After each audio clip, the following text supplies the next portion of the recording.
So who's Codex? What do we do? We're not typically in the Final Cut Pro world, but going through production, how does the media wind up on your network attached storage, on a drive? How does it get to you?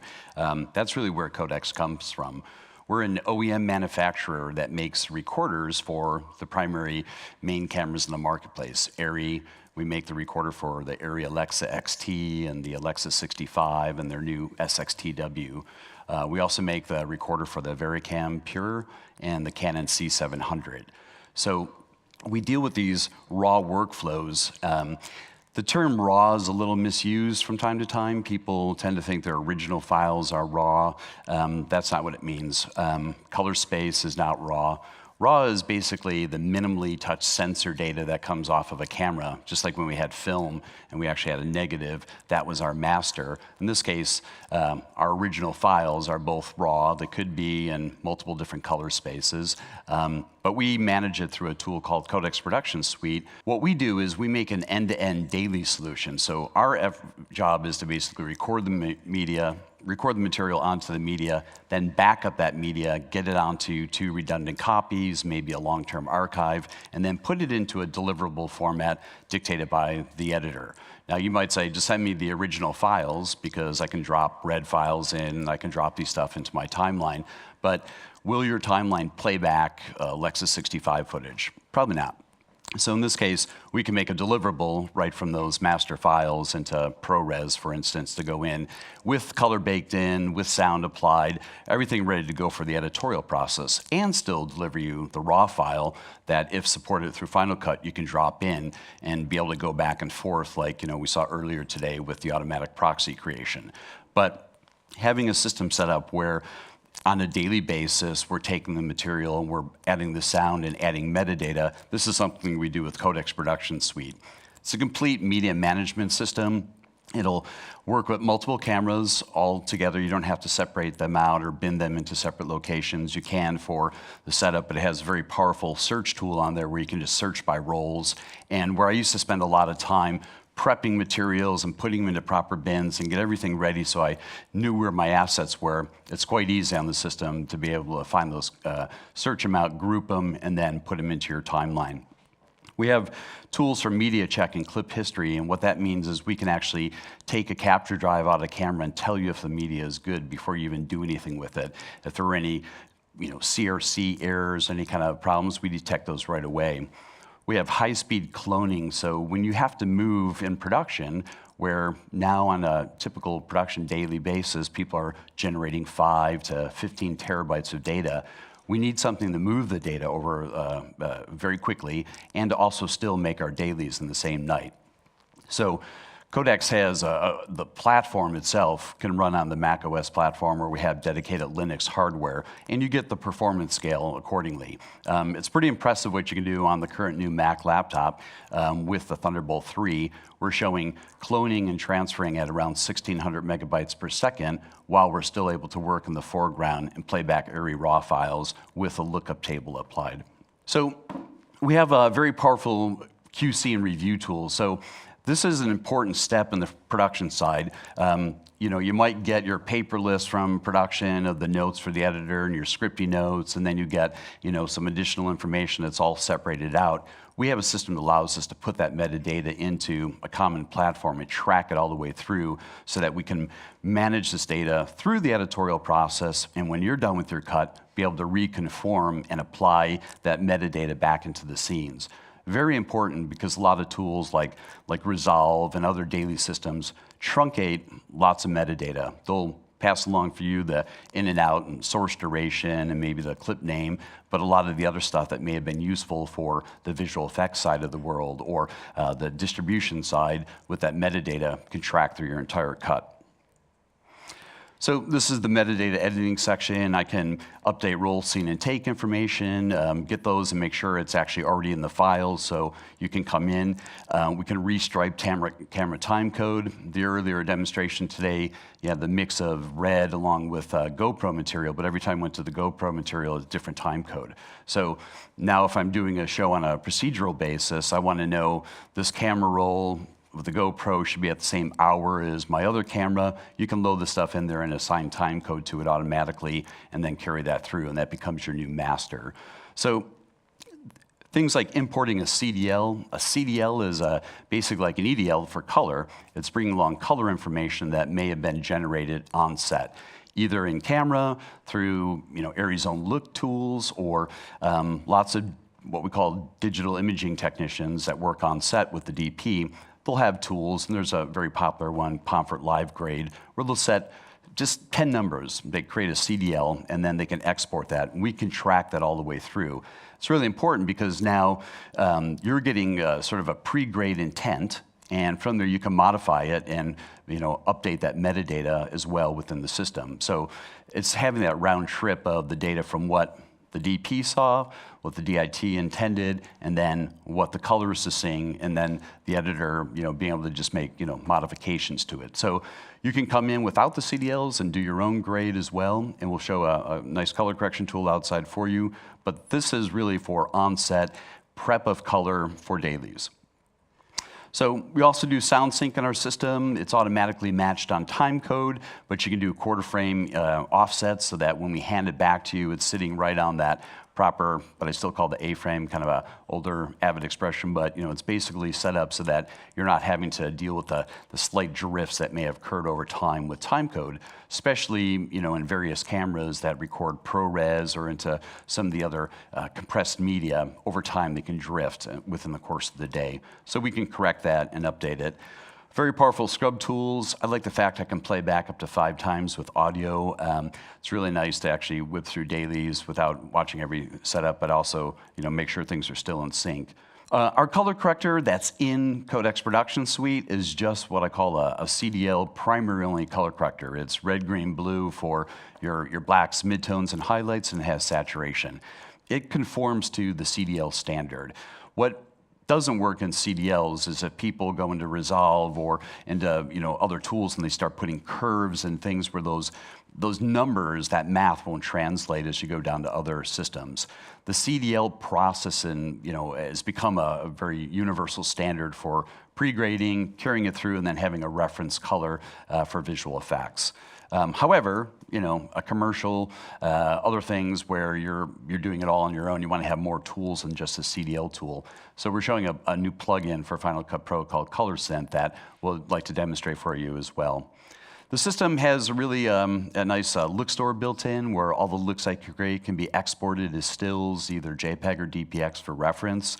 We have split screen color matching, and the system can play back 6K in real time with the right hardware behind it. So our Codex color corrector is a completely ASIS pipeline. If you haven't heard of ASIS, it's basically color science in a box, so that if you don't have a Technicolor or a Deluxe in your neighborhood, you can kind of still get the same capabilities because ASIS is supposed to standardize color. It's been a long road to get all these cameras to actually talk to each other. So ASIS has seemed to work everywhere except outside of Hollywood, because in Hollywood they want to modify things and always push it a little differently. But the last couple of Marvel shows, for instance, Guardians of the Galaxy, was completely done 4K with ASIS. So I'm starting to see the studios go into it. And what's driving it is Dolby Vision and the future of HDR mastering. So these monitors that we've been looking at, for the last, 10, 15 years have all been pretty bad. They're Rec. 709 displays that don't represent the full dynamic range. The cameras have been capturing this, and we've been displaying this for years. So now we have monitors that'll start to open up that gamut to us. We can actually see all this vibrance and all this information. And I think this is an important thing for the editorial side.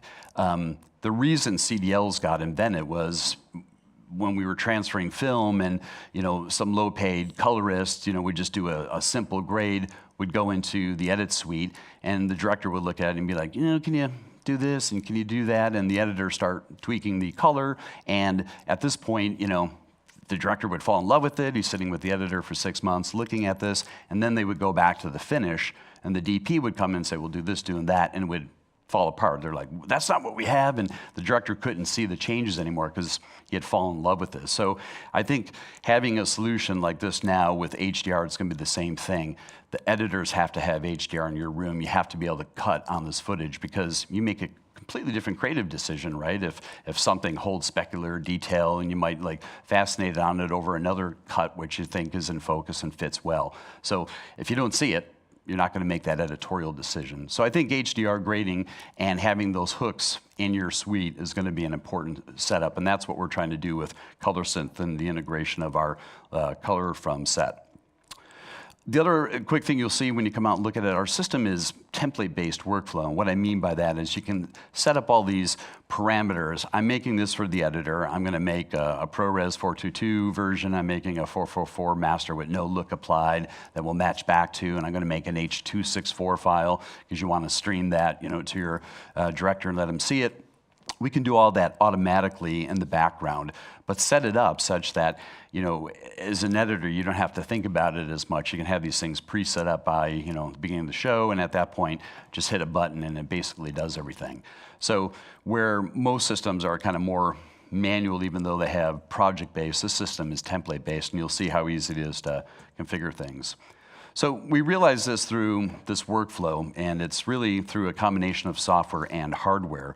On the left, you can see the various leading cameras in the market from Arri, Canon, Red is very popular of late. The GoPro, you can't get rid of it. Phantoms out there, shooting, high speed. And there's not been one production I've ever worked on that worked with just one camera.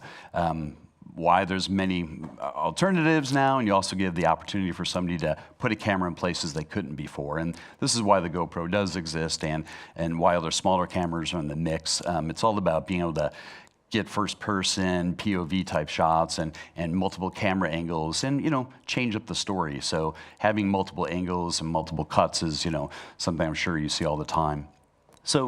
But this media, when it comes in, we need to back it up and we need to get it archived and onto something so that it's protected.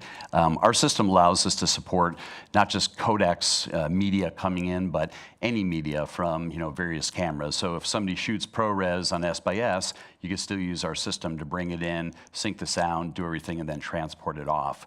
What we show here with this Codex Vault XL series, on the shows that are going out there dealing with large format cameras, moving a lot of data, we have the ability to clone onto our systems at extremely high data rates, up to 2,500 megabytes per second. And these transfer drives, that little black box that's moving between the two units, that's an 8 terabyte shuttle drive that automatically mounts upon insertion. So there's no need to have copy time and moving files on and off the system, wasting hours a day. You can basically clone and move that from the set location to the near set, where might be my camera truck outside, or it might be my post facility. And they can ingest this without having to copy off of a drive. They can just mount this into the vault, play it back for the DP or whatever, and then start copying the files off through a high-speed network. So our vaults are network attached or directly video attached. So you have 10 gig or 40 gig connectivity to really move data off fast. We also have this unit called a Codex capture drive and transfer drive. That's the same thing as the vault, but the processing now is done through the iMac or through the MacBook Pro. So it still functions the same way it does everything. Your trade-off might be the size, the footprint, and how much data you need to move. So for like a second unit in there, they could be using our system. And this is what we're showing with our Thunderbolt 3 attached appliance. And then from there, we can deliver the media into Final Cut, into Avid, into any editorial system. We also make a desktop reader. These are our transfer drives. They're extremely robust. They support multiple formats. We have our own Codex file system, but I can render to these with exFAT and XFS and support our RED files. We can render to these with the XFS. So these Codex capture drive, transfer drive docks, they're Thunderbolt 3 attached, as I say. They loop through there, so you can have a combination daisy chain of the capture drives and multiple transfer drives and be rendering 2 copies to 2 locations, sending off both your camera native files and your deliverables right to editorial. Our XL series is a GPU-enabled version of that same appliance. It's Linux-based, but it's extremely high speed. It can integrate with LTO archiving. It is really the gateway to the post-production side. Marvel, for instance, has 20 of these units. They deploy them to the post partners working on shows, and they use them in-house to do all their visual effects turnarounds. They used to spend about $250,000 a feature just doing visual effects pulls with post partners. Now they brought it in-house and they do them all inside on the Codex system. The reason? Because they can track all the metadata from the beginning of the show to the end. And for them, that was just two big things. The cost savings of doing it in-house, the turnaround time from a request now goes from, hey, I need these pulls done to 20 minutes later, they're done. Where that used to be about a 3-day turnaround. They had to first call the post house and get a work order set up and agree to the payment and the terms, and by the time they got their shots, it was 3 days later. Now they're able to just upload an EDL, conform it, and pull off OpenEXR DPX frames that they can then go right into DI with. So this is a version of the same box, but sort of scaled together with quad LTO tape machines. We have our Media Vault dock, which is a transport device to be able to move this data, not just on shuttle drives, but a long-term archive with LTFS formatting or ZFS formatting that we can move between, again, near set at the end of the week and our post partner. So Codex provides the complete end-to-end solution, both hardware and software. Again, what does this matter to the Codex, to the Final Cut Pro world, right? This is, okay, this is cool stuff, but really it's about taking that data that is being shot for your production, backing it up, making sure it's safe and secure, and then making the deliverable as fast as possible for editorial. We have moved away from sort of the custom hardware onto the Mac platform over the last 2 years, and our Codex Production Suite version 4.5 is a very powerful tool set now. And the entire Guardians of the Galaxy 2 dailies were done on that software, all with the Red Weapon 8K, being able to track custom metadata from GPS position of the camera. It was very impressive. And all the pulls were done on the software. So the system is a very production-proven type setup. And now that we've moved into the Mac OS world, we started to look at new tools, new plugins, things that'll work directly with Final Cut Pro. We're showing off a tool called Color Synth, which we'd like you to come take a look at, and a new control surface. So for an editor, sometimes it's you're maybe not a colorist and you can use the mouse and play with these tools, but we've designed something that's different than trackballs. We got convinced people didn't really know how to use them properly, so we designed a new interface that's, I think, easy to understand when you see it. And so come take a look at that for sure.